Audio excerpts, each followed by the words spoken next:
we are gonna have to hit pause on these cylinder heads real quick and shift focus over to this engine block. Now this thing's gotta come apart all the way. In order to do that, that oil pump's gonna have to come off of there. And in order for the oil pump to come off of there, that crank sprocket's gonna have to come off. And no, I did not order a new one. I'll be able to get that one off of there. I know, you don't believe it. Just you wait and see. I got a trick for you. First things last though, I gotta hit it with a wire wheel. So let's go ahead and accomplish that right quick. Okay, move the heads away from the work area. Kind of buzz that clean a little bit. You can see now, it's pretty shiny. So hopefully, next thing I'm gonna do is hit it with the penetrating oil. By the way, if you're playing the home game and resurrecting your own Z32 and you are doing a refresh like this in your garage, I have not touched this block yet. Haven't even drained the oil. The engine mounts are still there, all of it. Okay, got it soaking in the coil again. But this time, after buzzing that rust away, there's hopes of it getting in there a little bit deeper and making the removal process a little bit easier, a little less stressful on the tools and on the parts. But for the moment, I'm gonna move on oil. So let me get these engine mounts taken off right quick and put in a box, and then we'll drain the oil out of this thing.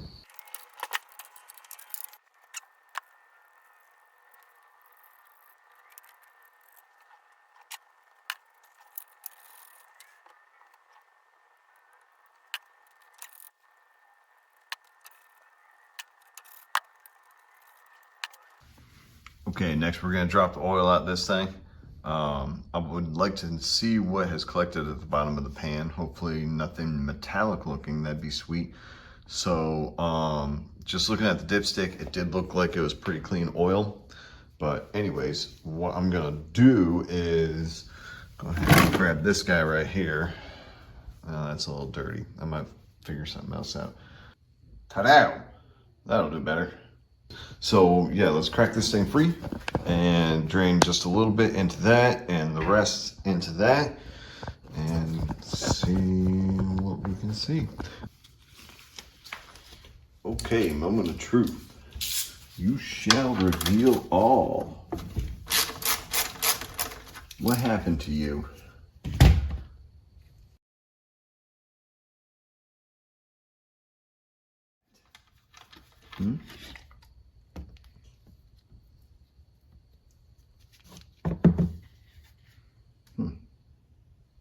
Nice, okay. All right, let me go ahead and grab the camera right quick. Right. So you can have a look and see what we got here. I don't see any metallic shavings. I see some floaties.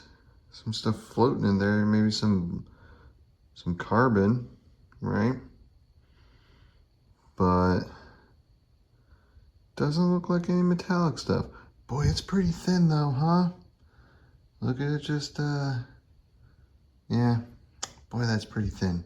Okay, well, it's still draining out.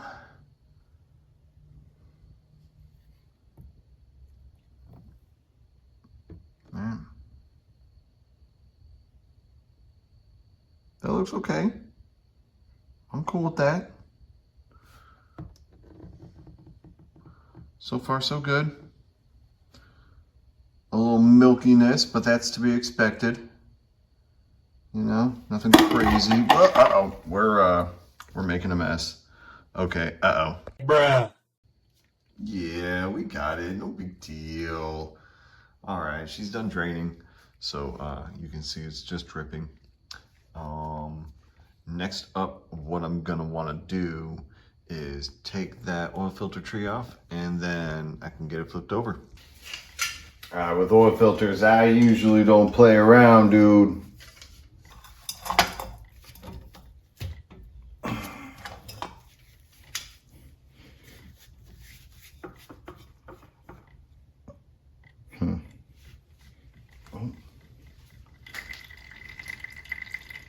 Oh, that's a good sign. Okay. So all the cranking you did, uh-oh. That's a dry oil filter. Okay, well hopefully that's all in the pickup tube. Because, woof. That's not a good sign. Don't normally like to see a dry oil filter.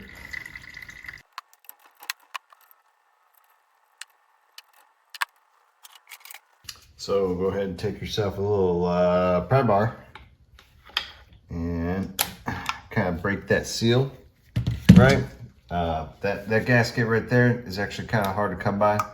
I'll provide a link, or even not a link, sorry, but I will provide a part number for this gasket in the description.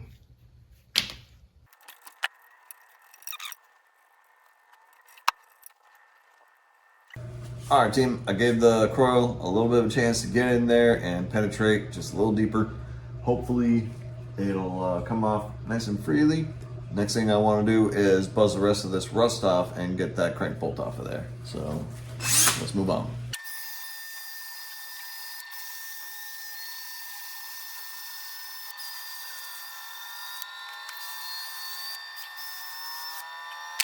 Okay, that's a lot cleaner.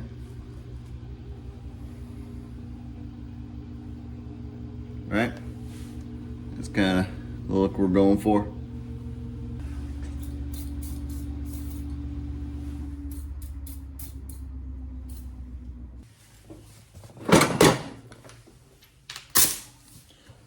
All right, power tools again. Guilty as charged. If you need to crack this bolt free, what you're gonna end up needing to do is go ahead and lock down the flywheel with a pry bar on the outside of the transmission. Or alternatively, if you have the engine out like we do now, what you can do is put a couple of bolts into the crankshaft where the flywheel bolts up to on the hub back there, and stick a pry bar in there and hold it steady while you crack this one free. It's probably easier to get somebody else to hold it steady while you crack this free, but yeah, anyways, either way, I was able to leave it alone until this point because I didn't have the harmonic dampener on there when I received the car. So this is just kind of where we're at. Butter. Okay. Looks good in there too. Not bad. See, look how wet it is behind that that washer. That's how good that coil is. It's the oil that creeps. It really does. All right, team. So here's the magic trick. If you want to get your crankshaft sprocket off of there, replace the seal behind it, and then get the crankshaft sprocket back on without having to buy a brand spanking new one and, you know, cutting a slit in this thing and breaking it and, you know, messing with all that. What you're gonna end up doing is you're gonna drill a hole on the center line of the crankshaft on either side of the crankshaft snap here. Then you're gonna tap threads into it, and we're gonna pull it off with our 2-bolt puller. Now, you can use also what's known as a 4-way puller that they sell at the Harbor Freight.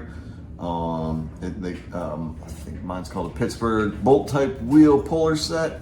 Either way, I also have a nice 2-bolt puller that's a little bit more rigid. It's a little more heavy duty for this type of job. So that's what I'm gonna end up using.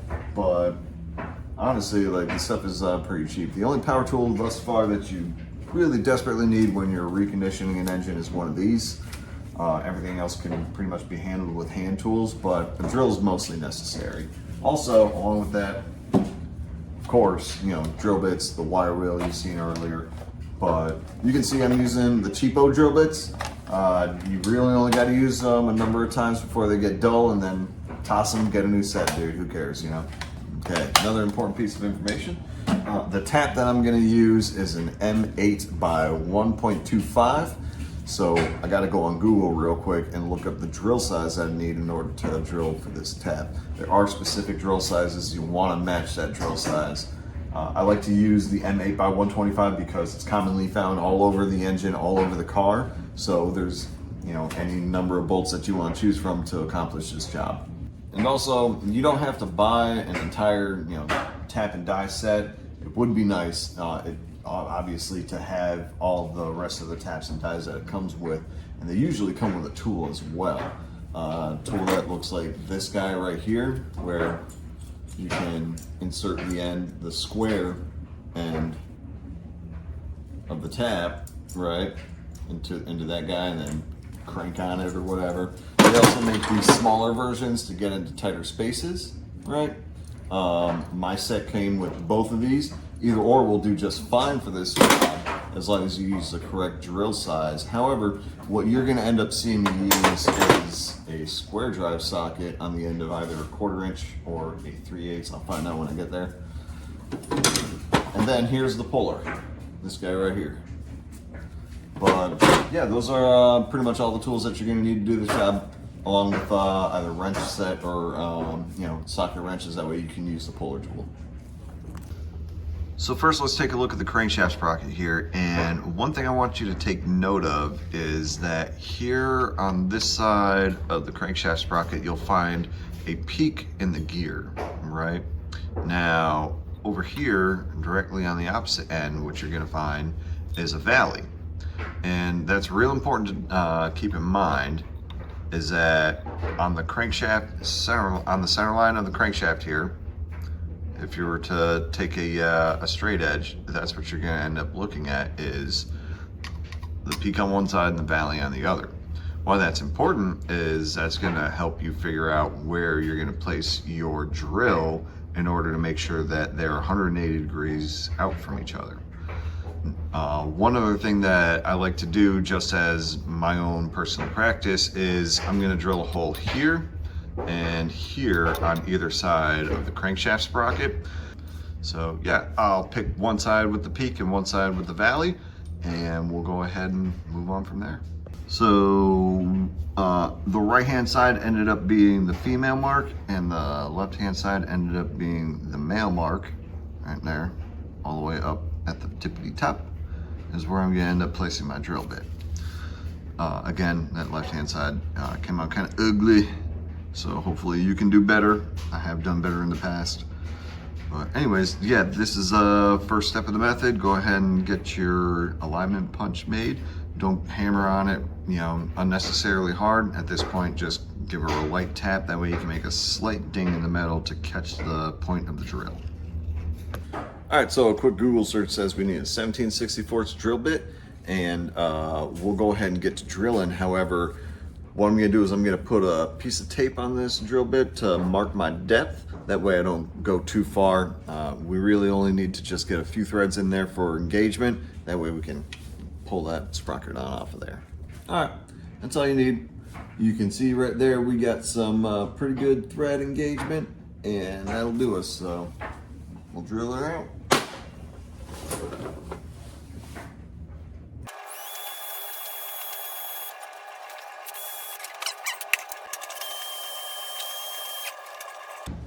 All right, just a heads up, you need to apply a lot of pressure to drill into these things.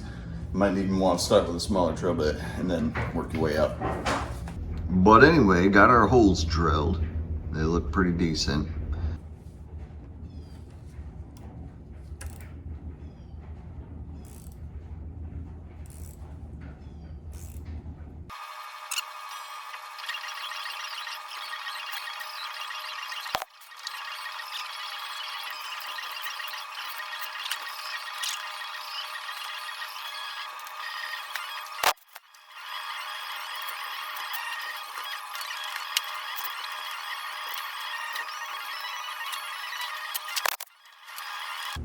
Got that nifty little centering divot there in the middle too. That's pretty cool. It's going to help us out a lot when using this.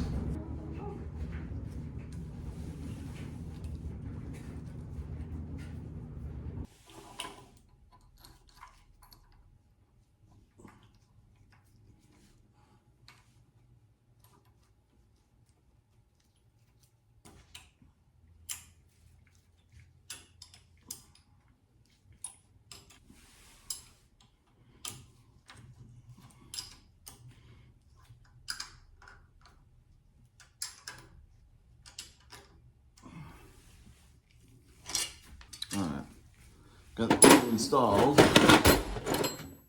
here's how it works.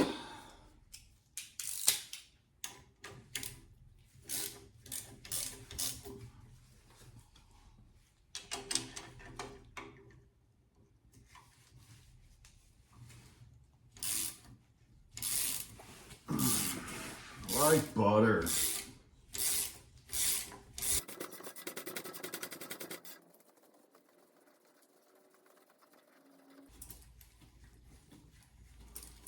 There we go. That's it.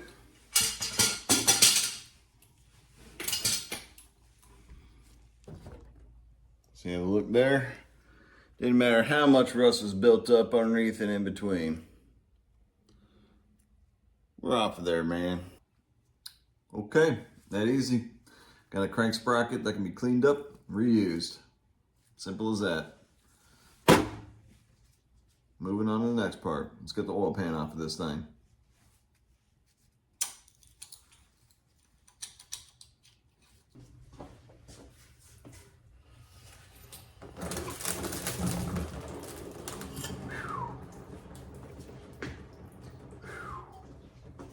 Well,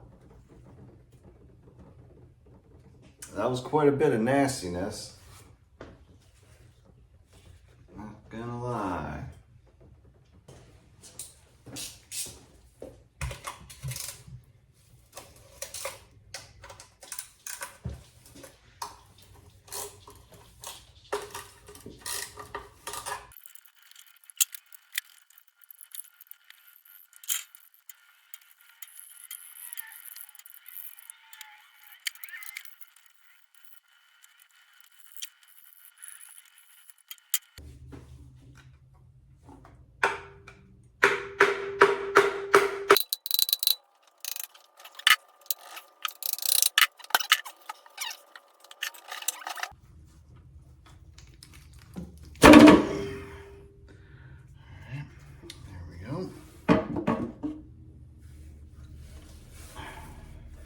Little milky, like water got down in there and everything, you know?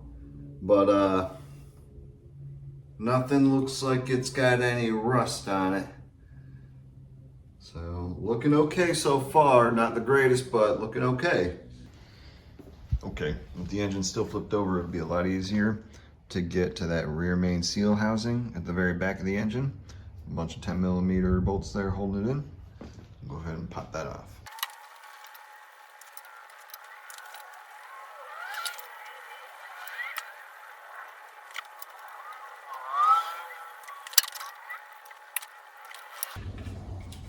A little bit of whittle action back here. It comes right on out.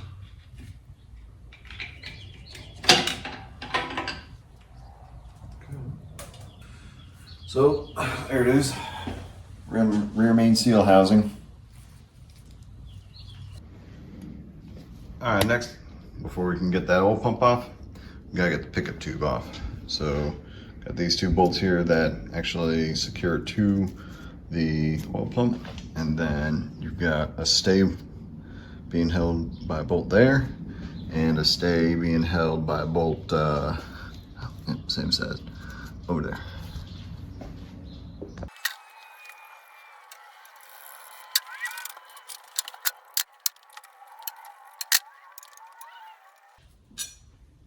All right, there's a pickup tube. And we've got an O-ring right in there. That's gotta get replaced. See how flat that is? It's almost one with the surface of the metal there. Yeah, no good. That's gotta get replaced. All right, so we need to remove these oil pump bolts. That's all you see is 4. That's all we need to remove is 4. And then we'll be able to remove this entire oil pump housing from the front of the engine here.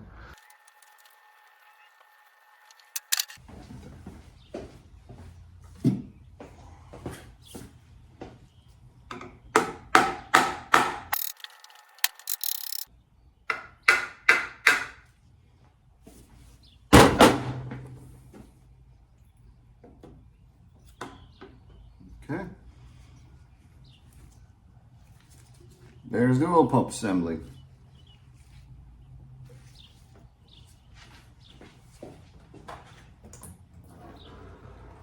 Full of oil. That's a good sign. That means it was working. Okay, nice. We'll take this apart, inspect it, and clean it, but later. Next, I'm gonna go ahead and get that thermostat housing off of there. I've got a bolt here, and this stay bracket back here. That's pretty much it. That's it. Thermostat housing is free, and it is a RTV gasket here underneath. All right, team. So at this point in the disassembly process, it's real important to pay attention to where all of your pistons are in relation to the block. Now, they all got to be facing the correct direction. They got to go back into the right bores. Real quick, I want to make a note and show you guys what to be looking for. Okay, so over here on the driver's side of the block, what you're going to notice is that the pistons are the connecting rods are numbered. Number 4. All right. Down here, you'll see there's number 2. Number 1 is over here. When we take it off, we'll be able to see it. So on and so forth. Now, Nissan is very specific when they say that they want these loosened in 3 stages. So you'll see me go back and forth 3 times before I actually pull them apart. Try to aim for about 35, 45 degrees.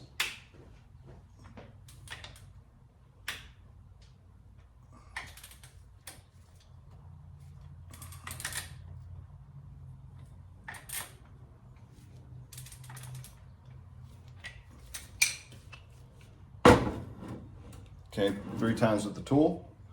Now I can get at it with my fingers. Okay, next, assuming that this engine isn't all worn out in here, these cam caps are going to be on there pretty tight. They're not going to come off just by hand. What I got to do is take the handle of the hammer and just lightly tap on these studs here, just until it pops free. Right? And then be very, very careful. Now, you don't want these studs to fall and smack into the crankshaft journal. That'll really, really mess it up. So get your hands in there and carefully hold on to that connecting rod. Then go ahead and pull your cam cap off. Now we'll get to see what our engine looks like. So on this side of the cam cap, which is actually not taking a lot of stress, right? When the piston's coming down and shoving this way. So this is on the opposite side. You won't really see a whole lot of wear on this side, right? See, that bearing right there still has all of its coating on it. That's a very good bearing. Next, I'm going to slide the piston down and out of there.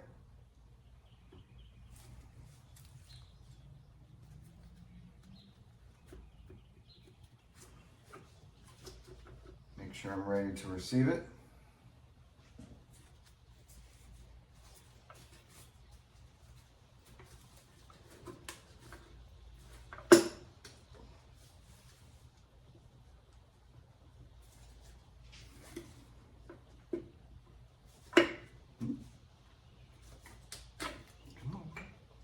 Go.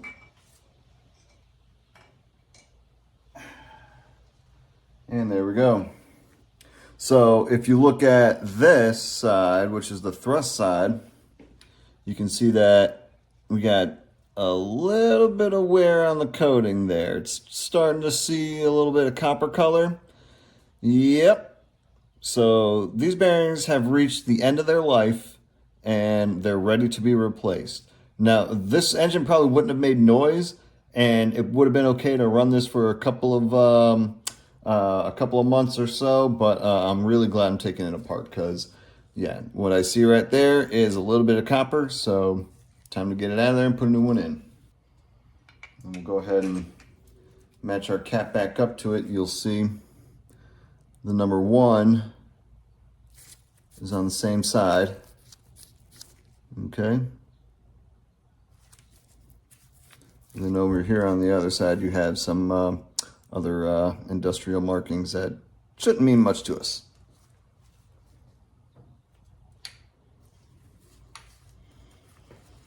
And then taking a look at the side of our piston, it doesn't look too bad.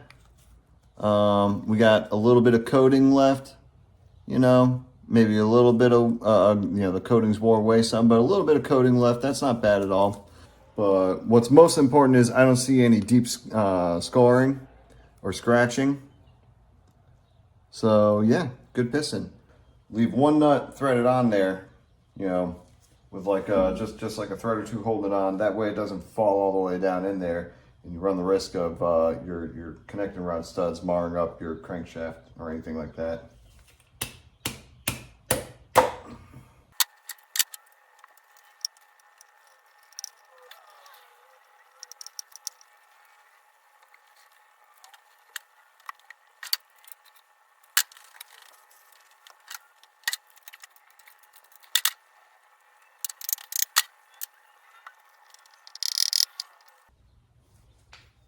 Oh, yeah. Wow. Yeesh. So this is the kind of thing that I was afraid of right here. See those rings? Yeah, those bad boys are all stuck. You know what I mean?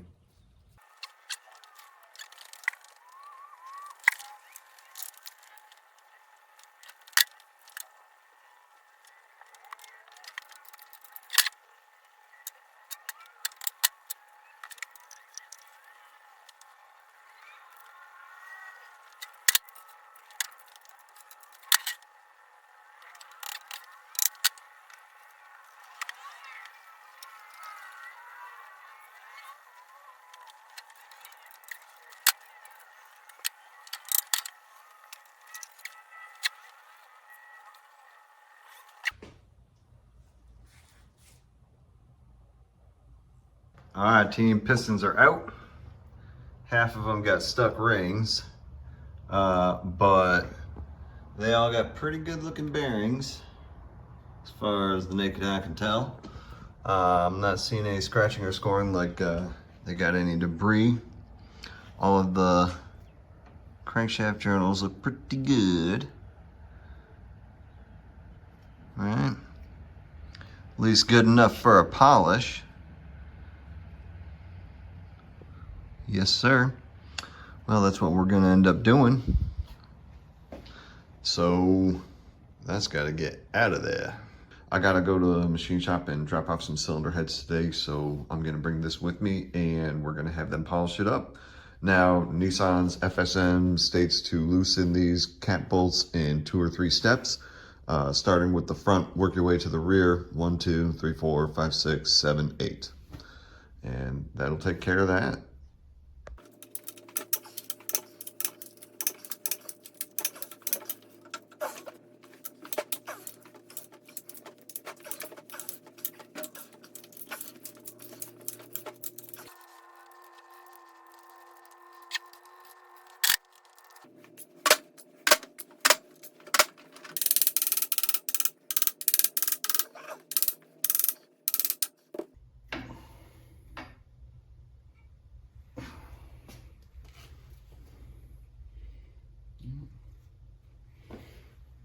Just starting to show a little bit of wear. Pretty good though.